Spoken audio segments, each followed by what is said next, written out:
everyone, welcome back to a new video and welcome to the January wrap-up and the February goals video. Let's talk about January. A lot happened in the month of January. The first week of January I didn't do anything writing related, but all that week I just took time to hang out with my family. I did some shopping with my mom and my brother and we watched Avatar: The Way of Water. Looking back on it, I think it is a little bit too hyped and I was too hyped going into that movie. So I took the week off, didn't write anything, didn't edit anything, and then for the next weeks of January I have been editing quite a lot. And this is also the time where I began working quite a lot more than I had in December. And looking back, in December I had a few shifts each week, but nothing crazy. And I also did a course which took off 50% of my work day, which was a math course. I have since completed that, I'm done with that, but I did not have as much to do in December as I then now have in January. So I am working now half-time, shifts almost every day in the work week, and then sometimes during the weekend as well. So that is very fun, like I'm not complaining on that, but I'm also doing a course which is kind of media communication design, which is 25%. So combining that in a week, I am working 75%. And then I also need to focus on my editing. So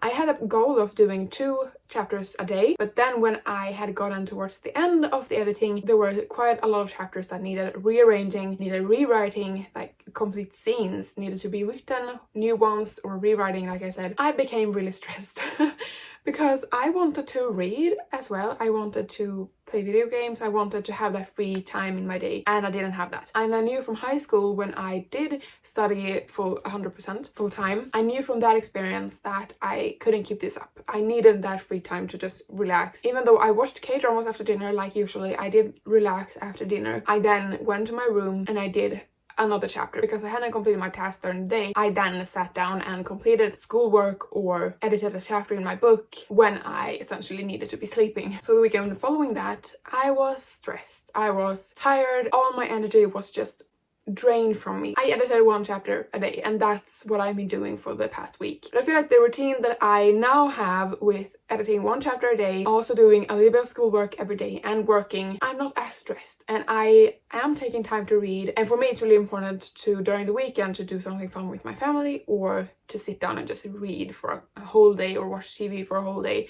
because I need that recharging. But I just wanted to put out here that that's a very realistic part of writing and also having a job that I haven't really felt before, and I know a lot of other writers do. They have a full-time job and they also write on the side, and they also have family and like other things that I need to do. In January I had the goal of completing the editing process of the sequel to God's Rotten Movie, which has a working title but I'm not really using it. At this current date I'm on chapter 47, and with the rearranging that I have done in this book, I don't have 51 chapters, I have maybe 49 or 50 chapters, because I have deleted a chapter and rearranged that scene to be earlier in the book, and like I've done a lot of things. So I'm on 47, and that chapter I don't need to rewrite anything and I don't need to add any scenes in that. So I'm past that in my book. The last thing that is big is that I need to rewrite the epilogue, and that has to do with the character voice, and that also has to do with the surrounding place of the epilogue, where she is and what is happening, the descriptions of the world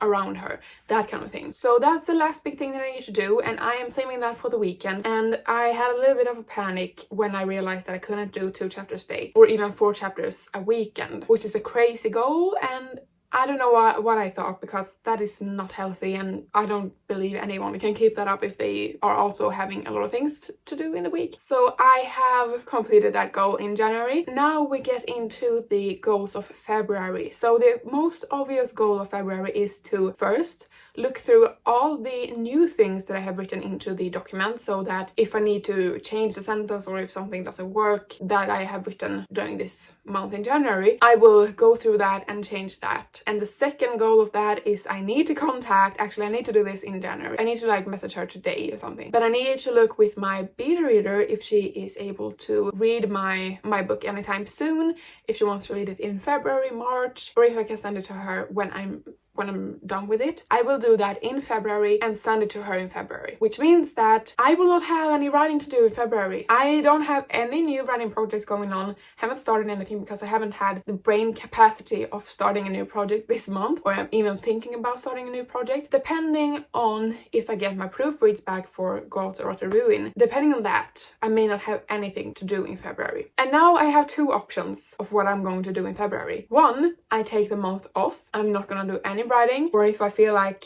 writing a short story or something, I may be able to do that because I do that in like 5 days maximum. If I feel inspiration to write a short story, I can do that, but otherwise, take a month off because Hogwarts Legacy, the new Hogwarts game, is having its release February the 10th or 9th, which means that I will be taking as much time as I can to play that game and also to, you know, work on my school projects. That's option one. And option two is to begin to outline book 3 in the series. Book 3 follows a side character that we meet in book 2, and the epilogue of book 2 follows the side character's point of view, and it kicks off as a kind of cliffhanger thing for book 3. So I already know the first part of book 3. I kind of know the inciting incident, and I just need to figure out how that plays into the internal conflict and like her motivational part of the inciting incident. And I also need to figure out the love interest. I know who he is, but he is a very vague character in my mind, so I need to pinpoint who he is, his personality, and how he looks and how he acts and sounds, and what is his name. This is a part of the process that I absolutely love. Picking names for characters, I love it so much. That is something that I'm very excited about, but I don't know if I'm ready to do that in February. When I'm done with the editing of this, I need to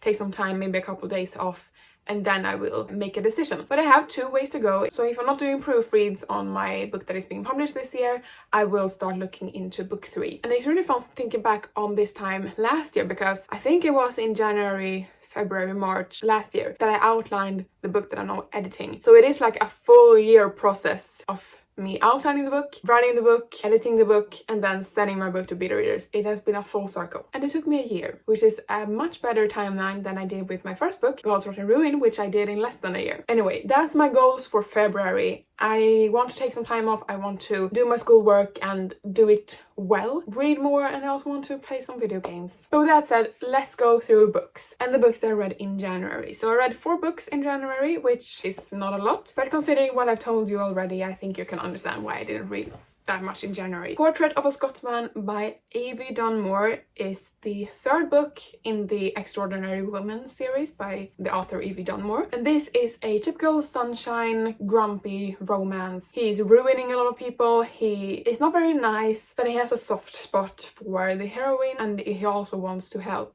like people in poverty. They embark on a romance adventure, which is very complex, I might add, for like a historical romance. There's a lot of twists and turns, and their romantic relationship is very modern in the sense that they talk a lot about women's rights, because this whole series centers around women's rights and in like London during the 1800s maybe. There's a lot of politics involved, which I don't really like in a romance. I like the setting of historical romances, but I am not that interested in anything except for the romance. I like them going to balls and sleeping at inns, or, you know, all of that jazz. But I gave it 4 stars because I really enjoyed the grumpy sunshine trope. I'm really excited for the 4th book to be coming out, I think, this year. And then I read The Ballad of Never After by Stephanie Garber, and I rated this book 5 out of 5 stars. It was so damn good. I love this series to bits. I was really impressed with her Carvel series because it is so whimsical and so imaginative. So in this series we follow one main character and then a side character, love interest, whatever you want to call him. We follow Evangeline Fox and Jax. Just all the whimsical story things that you can imagine. Very twisty. Like, it happened something in every single chapter, so you couldn't really know what was going on, but it was so fun. I gave it 5 stars, and I'm so excited for the 3rd book to be released this year. I will definitely read that. It was a long time ago that I picked up a series and have followed the series like religiously and looking for updates on the book, wanting to read it as soon as it comes out. I haven't done that really with any series recently. So with that said, let's go into the book that I listened to on audiobook this month, and that's The Governess Game by Tessa Dare. That's the 2nd book in the Girl Meets Duke series. I love this book so much. I gave it 4 stars. Them two together was a perfect pairing, and just getting to know Alexandra, which is the heroine of the book, and Chase, which is the hero, them getting to know each other, them fighting the growing feelings that they have towards each other because she is the governess that he hires very early on in the book, and also getting to know the two wards, two little girls that he has taken care of since their parents are passed away or they're gone by some circumstances, and he has been taking care of them and hiring governesses like every single month because every single one of them run away, but not Alexandra. And just getting to know the girls and seeing their like family dynamic together is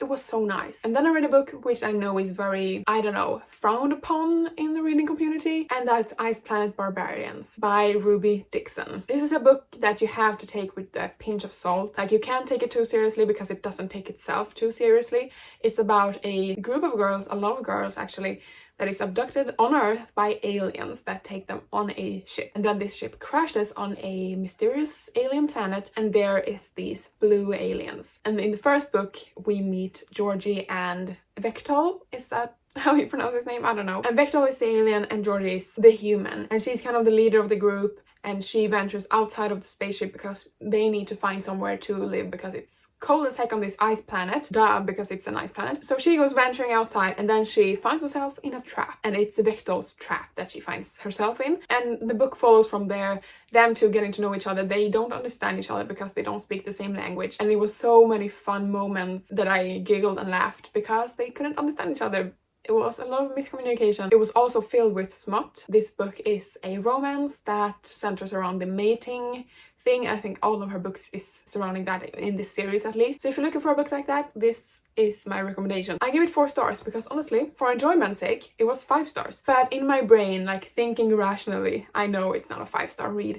So I gave it 4 stars because it was so entertaining. It was not the steamiest thing or the most romantic or whatever thing that I have read ever, but it was so much fun. And I bought a special edition version, and it has a bonus epilogue, and it also has a novella. I haven't read the novella yet because it said that it contains spoilers or minor spoilers of the next book, and I do want to continue with the series, and I love the reimagined covers and the illustrated covers of the books. So that is what I have been reading in the month of January, and what I'm currently reading is the 3rd book in the Girl Meets Duke series, which is called A Wallflower Wager, and I have like 1 hour left on the audiobook. I think it's my favorite in the series as of now. It reminds me a lot of A Portrait of a Scotsman because it's that grumpy sunshine duo, and the hero is called the Duke of Ruin, so it is very much that. I think this might get a 5-star rating from me. It's so much fun. And then I am currently reading with my eyeballs 2 books. Here they are. First off, we got These Violent Delights by Chloe Gong, and this is a Romeo and Juliet retelling taking place in Shanghai during the 1920s. I am this much into the book, 112 pages into the novel, and I'm really enjoying it so far. It is very dramatic. It doesn't really feel like a YA in its writing because it is very dense writing for a YA. If I compare it to maybe The Ballad of Never After, that is so light and quick to read, this is a lot heavier. Like I said, 100 pages into the book and maybe, yeah, a fourth. 25% in. But here's the thing with me and YA fancy at the moment. If it's not a quick and fun read, I will need another read that balances the density of this book, and therefore I picked up Take a Hint, Danny Brown by Talia Hibbert. This is a standalone sequel to Take a Hint, Danny Brown. Each book in the series follows a different Brown sister. I started reading this yesterday, so I am only 22 pages into the book. I don't know how I feel about the first, like the epilogue and the first chapter. It's kind of a friends to lovers kind of deal, and I don't know how to feel about it. These are very different. Like, here's the sunshine to my grumpy, but that is what I'm currently reading. Other reading plans for February is to hopefully read more books than I did in January, but considering everything that I've talked about in this video, that may not come true. Anyway, I'm really excited for February and what it has in store. I'm excited to have the editing of the sequel out of the way so that I will be able to send it to my beta reader. I'm just really excited for getting my proofread. I haven't heard anything of it in the month of January, but maybe I will get an update in February. I will vlog that, of course, and I am vlogging currently, considering the last couple of pages in my sequel, like editing that. So you will see a lot more editing vlogs, you will see a lot more writing vlogs. Comment below if you want to see any specific type of video on my page in month of February or March. Leave a like and a comment below and let me know what you're reading at the moment, and subscribe because I post a new video every week, every Thursday, and it's the best way to support my channel. And with that said, I'll see you in the next one. Bye!